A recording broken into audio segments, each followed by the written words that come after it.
You typically know me sitting over there. But what you might not know, if you're the 90% of subscribers that have shown up in 2025, that this is my desk where I do my writing both professionally and YouTube scripts. Last year, I did a 2024 review and 2025 goals video.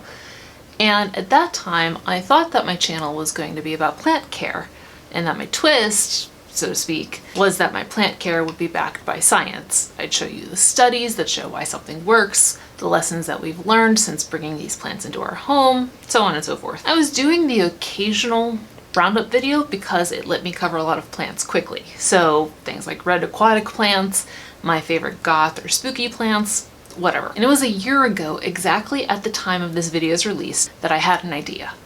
What if I did a roundup about plants that were used to kill people? Like, what if I could find court cases showing surprising ways common plants were being used for nefarious purposes? Did someone, like brandish a cactus as a weapon? You see, for the multiple years that I have been writing about plants, I've learned that they have some pretty crazy chemicals in them.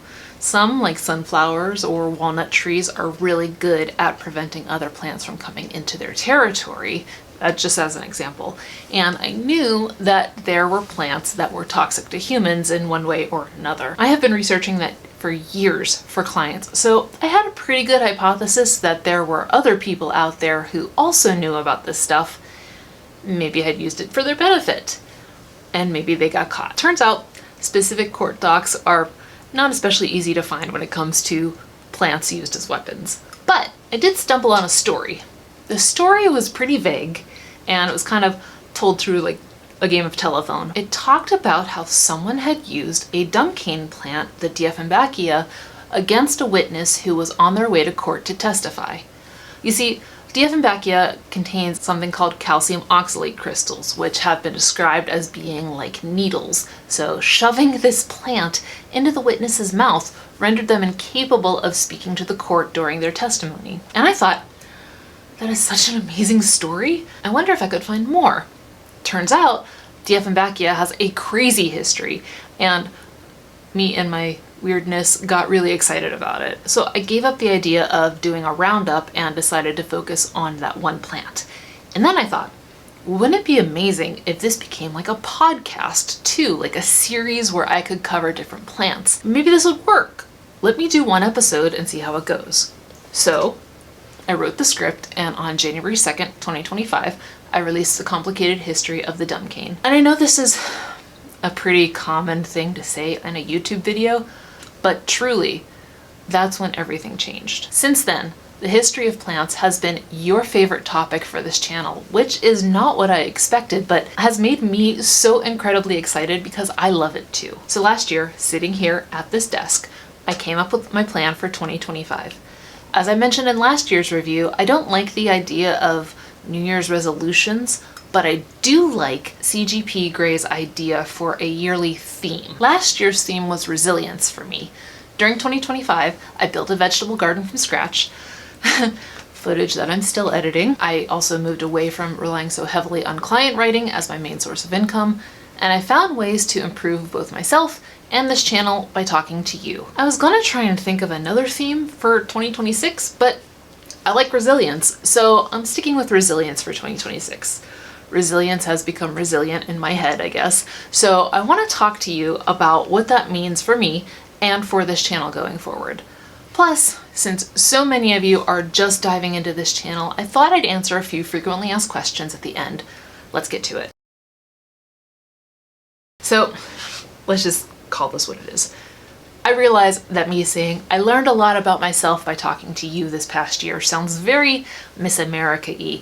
So let me give you an example. A quick little behind the scenes factoid is that I actually include the phonetic spellings for words that I don't say often, like the names of gods and goddesses, words in other languages, scientific terminology, that kind of thing. But as many of you may have noticed, that doesn't prevent me from getting it wrong in the final video. Turns out, sometimes adding the phonetic spelling actually makes it worse for me, and I end up doing multiple takes. Taxonomically, corn belongs to the Poaceae family, the same grass family that rebuilt Earth after the dinosaurs fell. Now, if you've ever done something creative, then you probably know you cannot wait for it to be perfect because you'll just never get it out. So many of the videos have mispronounced words, which obviously is not ideal, but I just have to give it my best shot. And in my head, as long as the content is still accurate, I have to give up on trying to make the rest of it perfect, which many of you have called me out on. Rightly so, for the record. But your comments got me to wondering, why was this so difficult for me? Yes, many of the words I hadn't known before, but others like Oaxaca, at Gilanakit's cave in Oaxaca, or rheumatism, the Pamnuki boiled berries into tea for rheumatism. I definitely did, and I wrote the scripts. So what was going on? If you're kind of new to the channel, then you might not know I have ADHD. So I went to my therapist to ask if this could be like an ADHD thing or something. Long story short, I took some tests and turns out I have dyslexia too, which is sometimes just one of the many delightful comorbidities that move around ADHD. Mine isn't a reading issue exactly, it's more of a language processing issue. So that's fun, right? Not like I need language for a video podcast or anything. P.S. Maybe you're thinking right now, didn't you say you're a writer? How can you be a writer with dyslexia and ADHD? To which I say, I know. Found out I'd been living in hard mode for most of my life. Oh, I also learned from you that AI has a certain way it will write scripts for videos. And that is apparently the way I write too. To be clear, I do not have AI write my scripts. It's all me. But I've also been writing online since 2000. Shout out to GeoCities and LiveJournal. In that time, I've learned SEO and I have evolved the way I write, especially for clients. AI was trained to write that way too. On my stuff, maybe.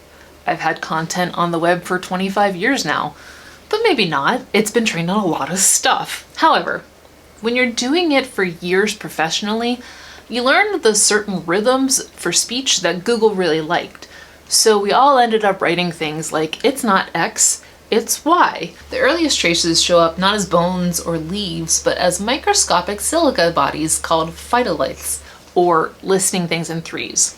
So thanks to you, I've learned A, I've stuck to a certain way of writing for a really long time. B, it's become a bit of a crutch that needs to change. And C, despite that, I am not giving up my list of threes. It just feels right, damn it.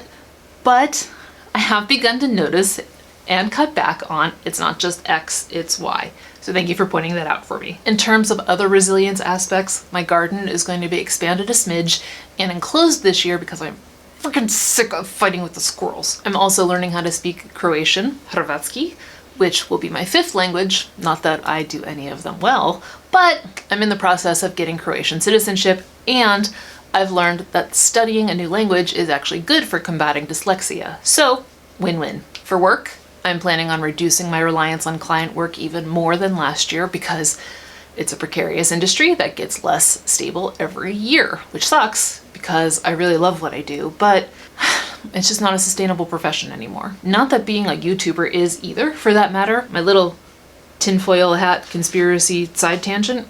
Even YouTube keeps rolling out AI features that kinda sorta seem like they wanna push out human creators so that they don't need to pay them as much AdSense. I know that sounds like kinda weird, but my proof is Google's helpful content update and the AI overviews, which have decimated blogs. If you don't click out of Google to find your answer, then they don't have to pay bloggers to host ads, and they get to keep all that revenue for themselves. Speaking of YouTube, let's talk about the channel, then I'll do a little lightning round of FAQs.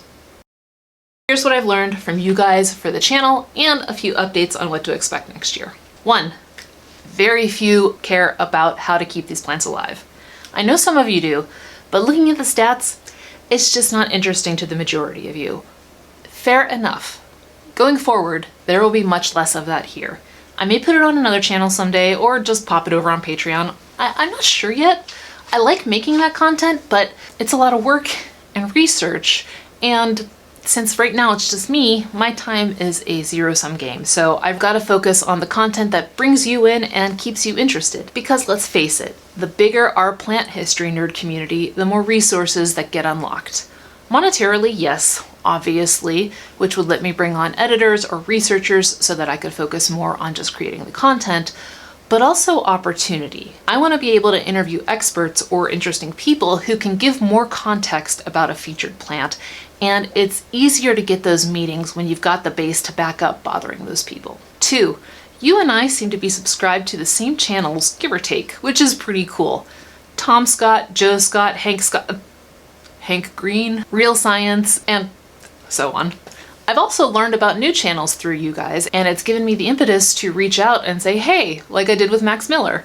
So thank you for that, because it turns out he's pretty cool. 3, most of you are from the US. Some are around my age, but most are older, and the small percent of you that are from the UK, I think you've all told me how much you hate the way I say basil. That's not changing, so you'll just have to deal. But that doesn't mean I don't appreciate British English. In particular, I'm a big fan of controversy and advertisement. Those are like my cellar door. But I'm still an American who lives in the northeastern part of the country, so I'm gonna say basil with a hard A and herb with a silent H. Just wanted to prepare you for that ahead of time. 4, I try and keep a really light touch about the rest of the Plantrums world because I don't want to bother you with it. So I'll briefly mention the Patreon at the end of each episode, and occasionally we'll wear a shirt that I've designed that's for sale in the merch shop. I figure that if you're interested in the merch or Patreon, then you'll seek it out. And honestly, selling feels weird to me, so I just prefer to avoid it as much as possible. But I will say just now that I've been talking with my patrons, and it's clear there should be more stuff over there. So expect that to expand more with bonus content. It's stuff that probably wouldn't do well here, but if you're into what I do, then you'll probably like it. So keep an eye out for that if you want. History of Plants will stay free, of course, that's not changing. 5, except to say that it will also be expanding. Sort of. I've got another upcoming series that will be added to this channel. It's more historical roundups, like diving into the different plants involved in recipes for witches' flying ointments, stuff like that. More quick bites on side topics that are still plant history, so stay tuned for that because it's coming out later next month. 6, also, I will always keep my running list going of things you want me to cover. I think I know, let's say, slightly above average amounts of botanical stuff, but definitely am still in the dark about so much. So learning about plants you're interested in keeps me learning and excited. So please always feel free to let me know if you have an idea for a plant I should cover for an episode. Episodes about the cinchona tree, soma, and the blue lotus came from your ideas, which is pretty cool. 7, for now, the cadence for History of Plants episodes will stay the same. New episodes every other Friday. I will still try to do live premieres here at 4 p.m. Eastern Standard Time because it's fun to chat with you guys, so please feel free to join in if you can. I know Friday 4 p.m. is kind of a weird time. It is what it is. These things can always change because who knows what happens, but I think we've hit a pretty good routine with this, so let's stay with it. Okay, this is gonna be like a bit of a lightning round of Q&A questions I've seen a lot over 2025. Again, doing a separate video where I'll do more of an AMA. These are just kind of quick ones.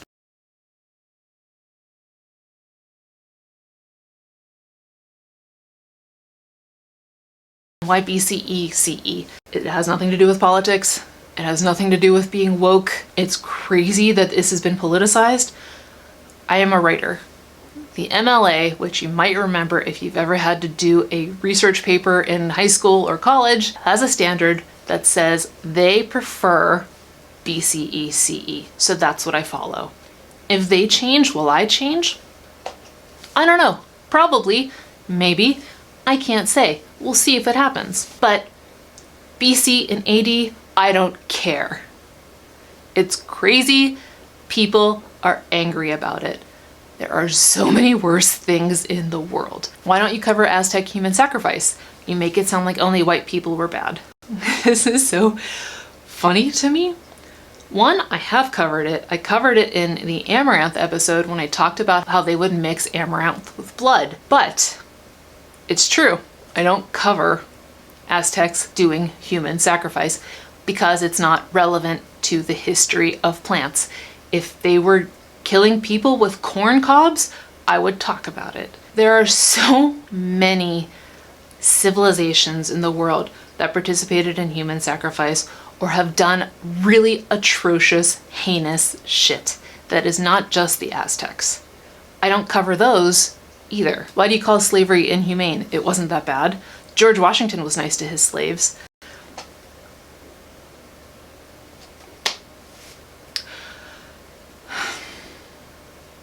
George Washington, he was a great man. He was a complicated man. He did use corporal punishment on his slaves. Most people did. He was conflicted about slavery, had his slaves freed. After he died, they were still taken away from their families. They were still forced to work for people they didn't want to. And then I know we could get into, well, we all do that too. I can't do these straw man arguments. Why can't we agree that slavery was bad? If you disagree, watch another channel. When did you start getting into plants? I don't know. When I was right out of college, I ran a soap and skincare company, and so I incorporated a lot of plants back then and learned about botanical stuff, things like that. But I think that the extent of that probably wasn't what you would think of as like getting into plants. It was more just kind of like business decisions and ingredients. I think that when we moved to our house, that was when I started to want to learn how to garden and began getting houseplants. I think probably in the like pandemic-ish is right around when I started getting really into plants, like so many other people. So I think that's my answer, but I don't really have a crazy definitive, like I saw a monstera and just had to have one. I think my first plant was probably an aloe, maybe. I don't know. Are you ever afraid you'll get bored with plants? Yes, I am very afraid of that. If you're unaware, ADHD, for people with ADHD, we tend to have hyperfixations where we will go very hard and very deep into a topic, a hobby, pastime, whatever, like whatever piques our interest and gives us that dopamine hit, we will cling to it like we're hanging on for dear life. But then it gives away. Me personally, like with looking at, my cabinets of hobbies long since past, that like you want to have an attachment to them still because you could feel like, one, you spent a lot of money on them. Two, you had really good feelings back then about them, but life moves on. So I hope that's not the case. I hope that I will still keep finding ways to make plants and the history of plants interesting. And that's why I think, like the expanding into the second series will kind of help me with that. Right now, I'm not bored with plants, but it is a possibility, and it is always in the back of my head that sort of like, it could happen. What's your background? Grew up in Pittsburgh, Pennsylvania, graduated with a degree in social sciences, which ended up being so useless that the university I went to actually stopped offering it as a degree. My social sciences degree was a hybrid where I got to pick my subjects, so it was psychology, sociology, and history. From there, moved to South Carolina for a year, then moved to Brooklyn, lived in Brooklyn for a number of years, got married there, ran my business there. In 2016, we moved upstate New York, right to Lake Ontario, where I got a job doing marketing for service-based businesses. I would build their internal marketing departments from scratch. Got laid off, so I just figured that this is not the place for me. This is not the way that I function. I can't function in an 8-to-5 office. So I went back on my own as an entrepreneur, but this time I focused more heavily on writing, freelance writing in particular. I did mostly financial writing and marketing writing. I would teach entrepreneurs how to start marketing when they don't have a marketing background, or I would teach how to consolidate credit card debt. The marketing was more my passion. The finances were more just paying the bills, but it was still interesting nonetheless. About 2 or 3 years ago, Google's helpful content update just completely destroyed that industry. And then AI came in. There's bigger economic talk here, but marketing departments are typically the first things to get slashed in a company, because it's not seen as having a direct return on investment. So it's usually one of the things that gets cut. And writing blogs or emails or things is definitely considered marketing for a lot of companies. So that kind of got crazy and I was really struggling. I started writing about gardening for clients because I was interested in it, and I noticed that the few clients that I had left had a lot of gardening topics that I could cover. So I went into that. I have been called a gardening expert before, or a houseplant expert by other people, like the Spruce or Homes and Gardens, which is cool. Life is funny. And it ended up being, I found more satisfaction and interest and cool stuff with you guys and the YouTube channel, and less so the writing. And then, as I told you, how the history of plants got started earlier, there you go. What's your actual background? The plants behind me. If that's what you meant originally, sorry for the really long answer. I have 2 videos about it actually. So these are 3 plant cabinets and a grid wall that I built for climbing plants. You can't put 2 videos up here. I'm not sure which way I'm pointing, so I will just link them both in the description. But I talk about how I changed and customized each of the plant cabinets, and I go through how I built my plant wall, the pluses, the minuses, the mistakes. It seems to be working out pretty well, the plant wall in particular. I wish I had more space to put more climbing plants on it. I also got to figure out what to do about some of the ones that are getting kind of out of hand. I think I'll just keep selling cuttings on Etsy like I do during the spring and summer. The lights behind me are 2 LED stick lights. See, let me turn on. And you can change them, change their color, change their hue, things like that, but they are manual. Recently, I got 2 Govee lights, which are also RGB stick lights and can be controlled via an app.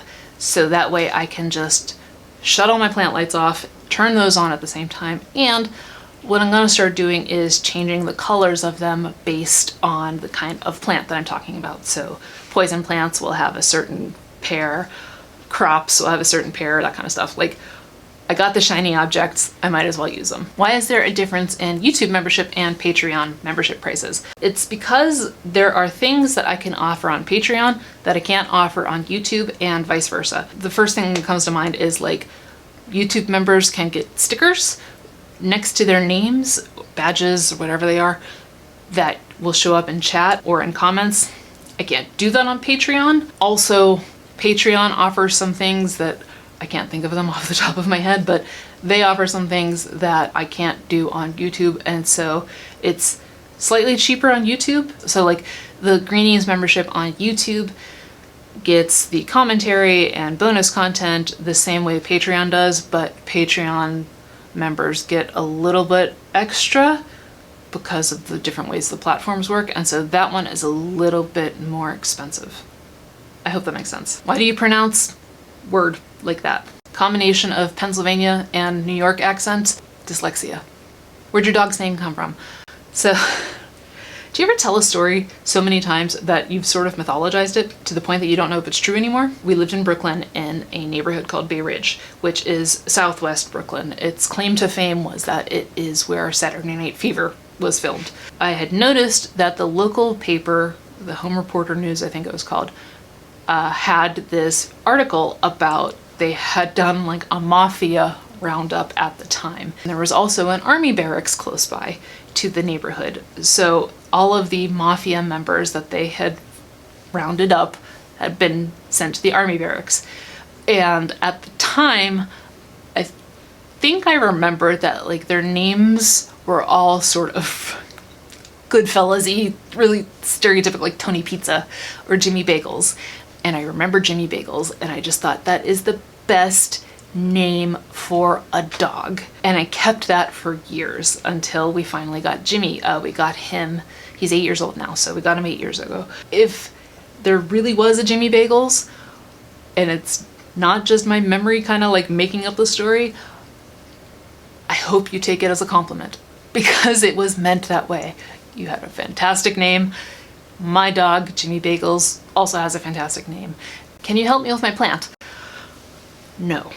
And not because I don't want to, but because it is really more complicated than just a back and forth comment section on YouTube. Your environment matters, your habits matter, your routines matter, the type of water, the level of humidity, how hot your room is, how much time that you spend at home.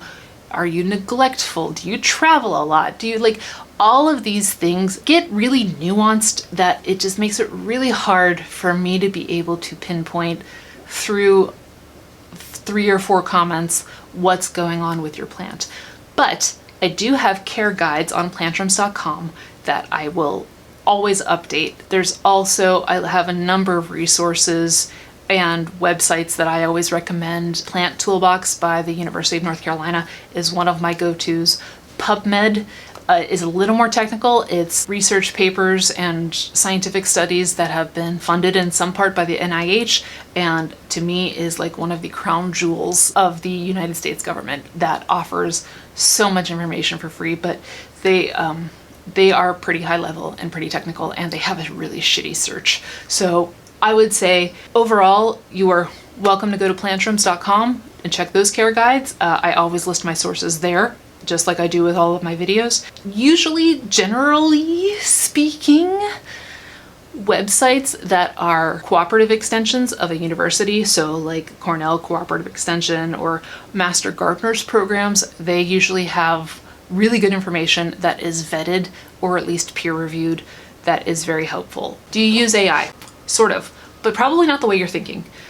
There are apps that I use, and I list them on my resources page on Plantrums, that help me as a solo creator take some work off of me. But they're not foolproof. They take off some time, but not all time. So again, I don't have AI write my scripts. That's me. The apps that I use are Opus to cut down long form videos into short form vertical content. Most of those need tweaked. It's not just a right out of the box thing, but they do save me time of having to figure it out myself. I use an app called Taja to do the descriptions, the tags, and sometimes the titles of videos, mostly because like I just don't want to do it. I also do use Perplexity to bounce ideas. So if perfect example, kind of giving away the game here, but I'm doing an episode later on about plants that were involved in like espionage activities, and it started because I was on a deep dive about ninjas.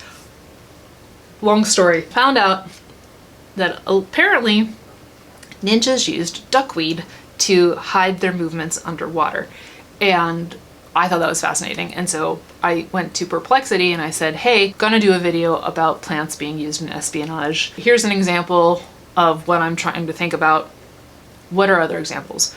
And it's just a jumping off point. I don't rely on them because I still have to make sure that I'm actually right, but it gives me a good idea for if there is something that I can actually utilize, or if this is just like this idea has to be reworked, or it has to be scrapped because there isn't anything there. Where do you get your footage? Envato Elements is the main site that I get my B-roll from. Wikimedia Commons is where I will get my historical footage usually. Welcome Collection, that is usually where I will also get historical like wood carvings and illustrations and things like that. Deposit Photos is where I get stock photos. They have videos, but the plan that I have with them isn't videos. And ING Image is one that I kind of like, I used to use more, but it's not, I don't know if it's being updated very much or if it's, so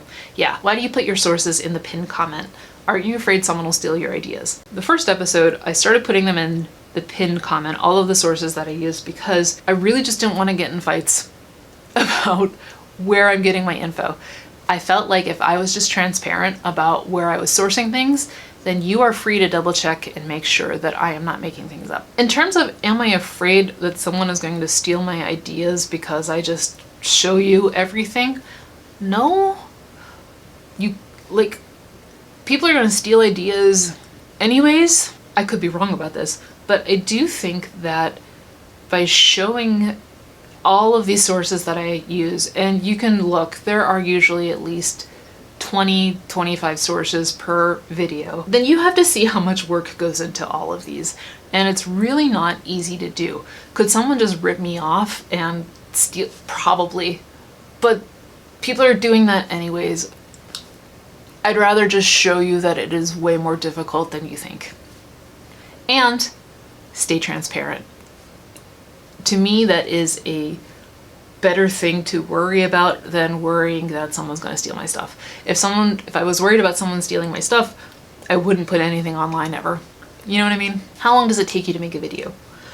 I'm not sure. That's actually something that I am doing now, like cataloging how long each thing takes me, because I usually will film in sets of 4 episodes. I think if I had to roughly guess, I would say that one video is probably close to like 80 or 96 hours or something like that. It takes a lot of time. I would love to bring an editor on when the budget allows that, but that's probably the most cumbersome part to me. Although, like, writing the script is really long, and researching is really long, and verifying all of my facts is really long, and sourcing B-roll is really, I guess that counts as editing. So yeah, probably a very long week, and I think editing is probably the hardest part. With your gear setup, this has just changed. Most of the episodes where I have been sitting at my background, my plant background, that was using a Sony ZF-1. I recently just got a Sony FX30 with a Tamron something to something lens. It's on my resources page, but I will put the official thing here. Another camera I use is the DJI Pocket 3, Osmo Pocket 3. I use DJI mics, Govee lights over there, teleprompter, Feel World 7-inch monitor so that I can see what I'm doing. I have a light up here. It's all on a pole that has what's called pistol grips so that I can just kind of wheel it all around. That is super nice, because otherwise, like, if I had to set everything up, I would never get anything done. I edit on Final Cut Pro. I use Vista Create to create the thumbnails because I have a lifetime deal with them. It's like Canva. It used to be called Crello, but then Vistaprint bought it. Taja, Opus, and then iPhone 16. What's your favorite plant? The favorite plant that I own is Petunia, my tricolor Stramonth. My favorite plant, I don't know. There's a lot, especially because the more I learn, the more fascinating it is to me. Although, like, the one in my head is amaranth, especially Love Lies Bleeding amaranth. I love that plant. I think it's gorgeous. It's one of my favorite plants to plant. Turns out I'm very allergic to it, unfortunately. But yeah, I would say Petunia, the name of my tricolor Stramonth. She is not actually a petunia. Just felt right at the time to name her that. What's your favorite episode? They're all my kids, you know? I liked basil. I thought it was so cool to find out how Greeks would swear at it to try and get it to grow. I loved finding out the history of Love Lies Bleeding amaranth and its importance in Aztec culture. I sought out the history of the Monstera because for years I had thought about doing some kind of documentary on like the rise and fall of the variegated Monstera prices in COVID. Pokeweed was cool because it's something that grows in my neighborhood all the time, and I was always kind of fascinated on what it was, and so learning about its history and that you guys are so interested in its history too, that's always such a cool thing. I love all of my episodes. The Dieffenbachia, the one that kicked it off. Silphium for a while was my most popular episode, and so that had like a special place for me, and yeah, I love them all, but I think amaranth, basil, pokeweed, monstera, those are the ones that come to mind. What else is there to say? Thank you so much. Like, that sounds such, again, I always feel kind of like it sounds fake or like manipulative, and I hope it doesn't come across that way. So I just want to say thank you. Thank you for all of your comments, the good, the bad, the ugly. They all help engagement, but obviously the ones that are nice are really nice to see. And the people that I see all the time, like adventure creation, I will leave this, here's the running list. You guys are so great. I always get a thrill seeing your comments, and I know that you probably won't be here forever because we all change our interests and our passions, and so I'm just really thankful for the time that you have given me, and will continue to do the best job that I can to give you content that's interesting. I wasn't supposed to cry. I don't know why I am. So I'm gonna go. Thank you always for watching. If you have any questions, like I said, I'm doing a longer, more extensive AMA. Leave them with a plant emoji below so that I know those are for the video. And yeah, I will see you Friday for the next episode of the History of Plants. See you then.